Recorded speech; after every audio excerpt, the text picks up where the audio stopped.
Ladies and gentlemen, there comes a time in every human experience when the external world grows quiet, not by choice, but by necessity. Plans stall, paths disappear, and the future seems wrapped in uncertainty.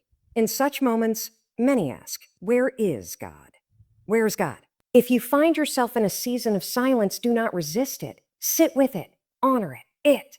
Within that silence, the divine is orchestrating something beyond imagination. The power of stillness is one of the most underestimated forces in our lives. In a world that thrives on activity, progress, and constant motion, stillness is often mistaken for stagnation. But if we are to truly understand the way life unfolds, and more deeply, how the divine operates, we must begin to shift our awareness.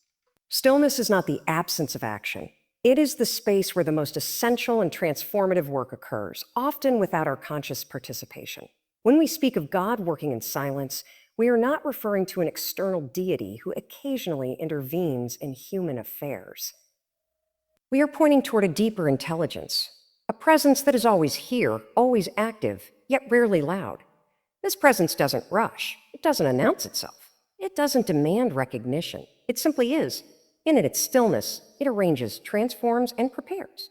Much like the quiet of dawn before the sun breaks the horizon, divine work often begins in silence. Before the visible changes take place in your life, something shifts in the invisible. Thoughts realign, desires purify, attachments begin to loosen. And yet, from the outside, nothing seems to be happening. There is no applause, no confirmation, no evidence. But beneath the surface, a quiet revolution is underway. Consider nature. The tree does not force its branches to grow. It does not push its roots into the soil with anxiety. Instead, it abides in stillness, allowing the processes of life to unfold in rhythm. The rain falls, the sun rises, and in silence, the tree receives. It grows slowly and steadily, without worry. The tree does not rush, and yet, in time, it becomes strong, fruitful, and deeply grounded. We are not so different. In the seasons of our lives when we feel held in stillness, there is often a deeper invitation present. It is an invitation to trust what we cannot see, to rest in what we do not yet understand, to be present without demanding a conclusion. The ego resists this, of course. It wants to solve, to fix, to act. It associates stillness with being unproductive, but the soul knows otherwise.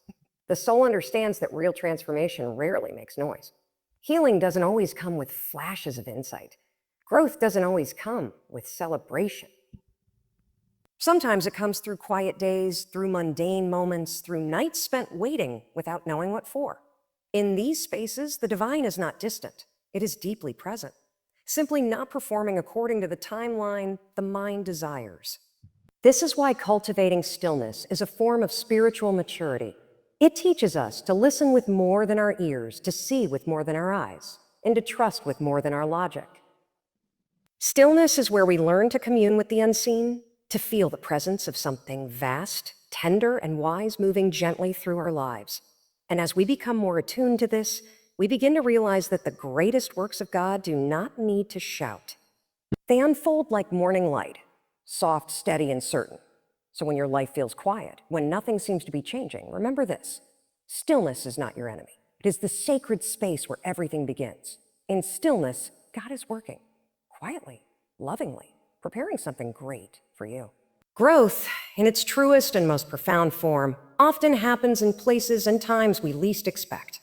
There is an unseen process at work in every season of life, one that does not always offer explanations or visible evidence, yet shapes us more deeply than any outward experience ever could.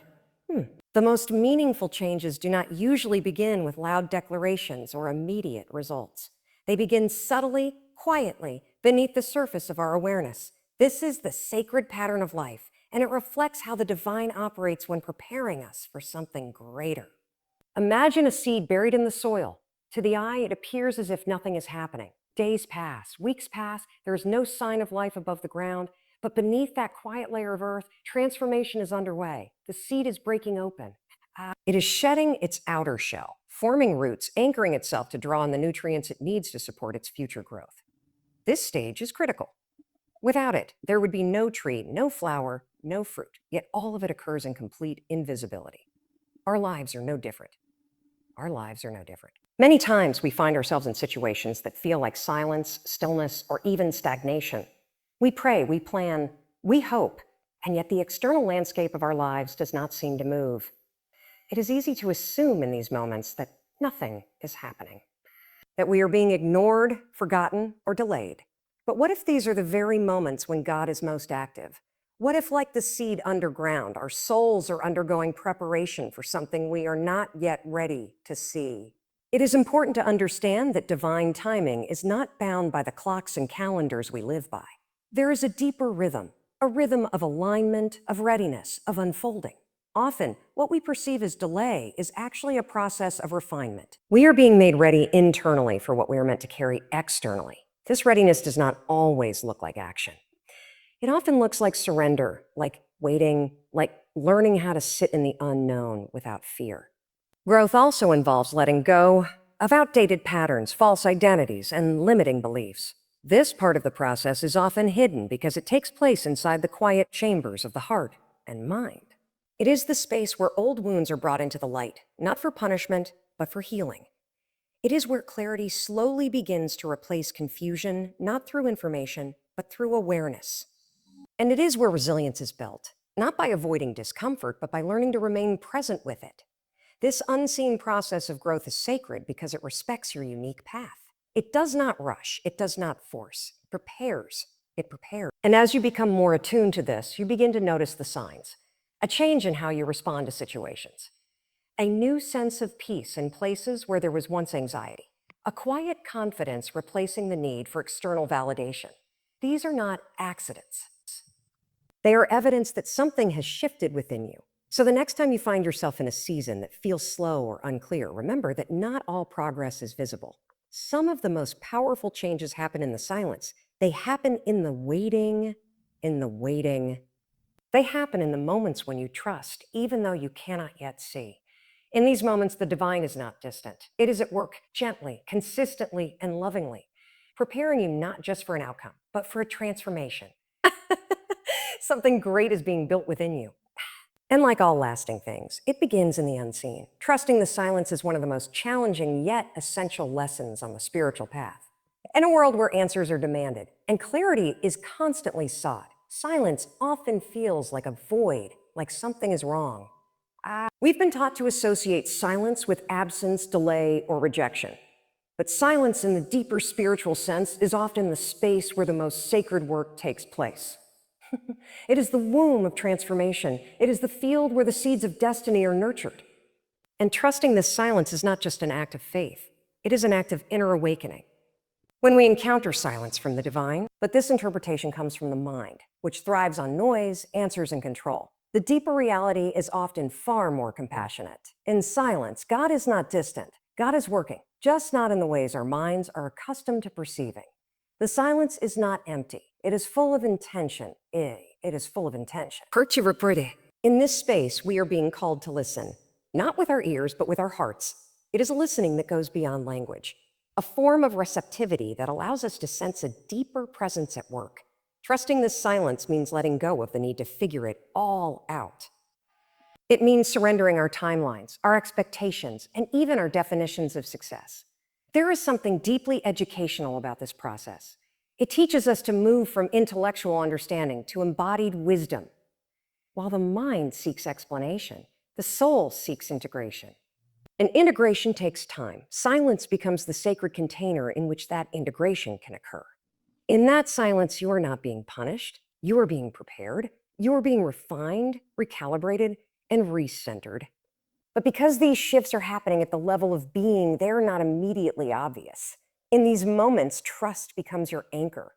Not trust in outcomes, but trust in the process. Trust that what is unfolding, even if it seems unclear, is part of a greater orchestration. This trust is not blind. It is deeply aware. It sees that while the external world may appear still, the internal world is being stirred. Your priorities may be shifting. Your identity may be evolving. Your attachments may be loosening. These are all signs that the silence is not passive, but purposeful. One of the paradoxes of the spiritual life is that silence is both a teacher and a test. It teaches us to tune into subtlety, to live more slowly, more deeply, more honestly, and it tests our ability to remain grounded in what we cannot see. Can you stay rooted when nothing is blooming yet? Can you stay open when no clear answer has arrived? Can you rest in not knowing? This is where spiritual maturity begins to develop, not in the moments of clarity, but in the moments of surrender. To trust the silence is to say, even though I don't understand this season, I will remain present to it. I will not force answers. I will not rush the process. I will allow myself to be guided, even if I cannot yet see the path. In time, the silence begins to speak in its own language. It brings with it a peace that is not based on circumstances. It offers clarity, not all at once, but in gentle unfolding. It reminds you that you are being held by something larger, wiser, and more loving than you can comprehend. So when you find yourself in silence, do not fear it. Honor it. Trust it. Know that something is being prepared, not just around you, but within you. What you are waiting for is already on its way. But first, it is being shaped in silence, for you. The human mind is a remarkable instrument capable of logic, imagination, and analysis. It helps us navigate the practical aspects of life, solve problems, and plan for the future. Yet when it comes to spiritual growth and divine timing, the same mind often becomes an obstacle rather than an ally. It demands to know how, when, and why. It craves immediate understanding and resists what it cannot measure or control.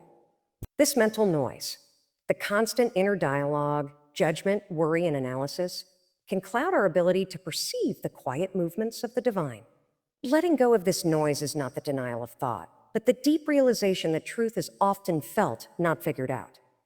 When we talk about God working in silence, we are referring to a kind of action that bypasses the mind's usual pathways.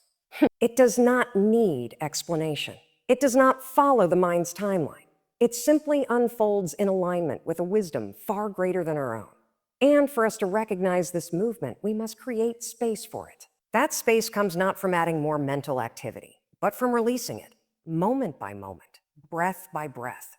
The mind, when left unchecked, becomes obsessed with outcomes. It wants to predict the future, control it, and ensure that everything unfolds according to its own logic.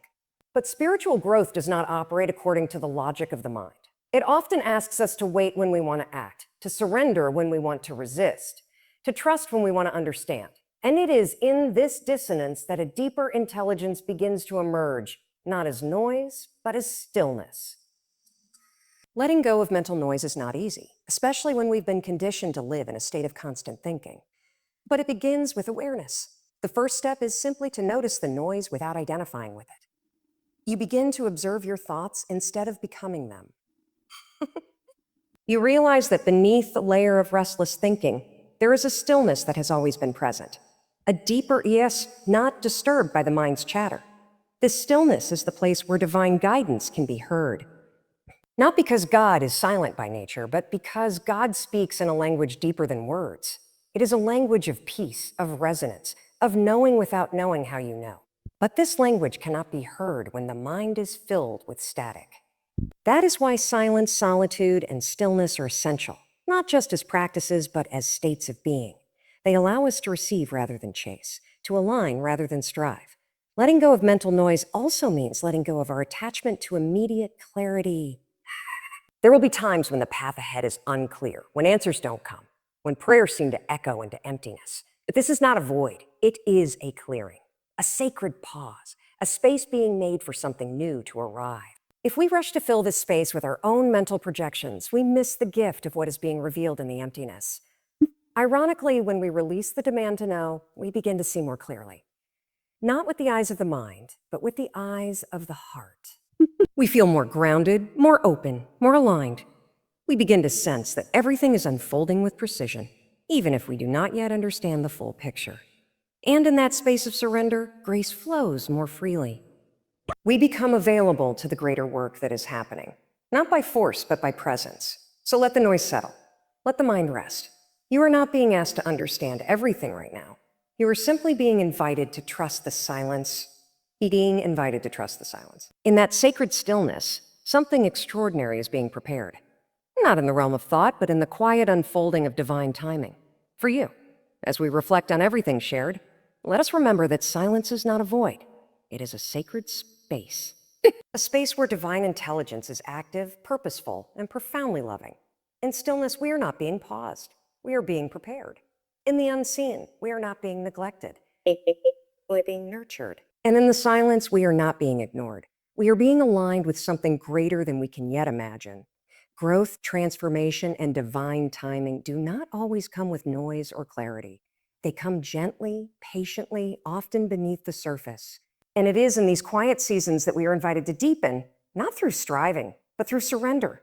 Not by asking louder, but by listening more deeply. So, let the stillness be your teacher. Let the unseen be your reassurance. Let the silence be your sanctuary. Trust that even when you cannot trace the hand of God, you can rest in the truth that it is always at work for your highest good. You are not waiting for something random. You are being shaped for something meaningful. And the greatness being prepared for you is not only ahead of you, it is also being cultivated within you. Be still, be present, trust the silence. Thank you.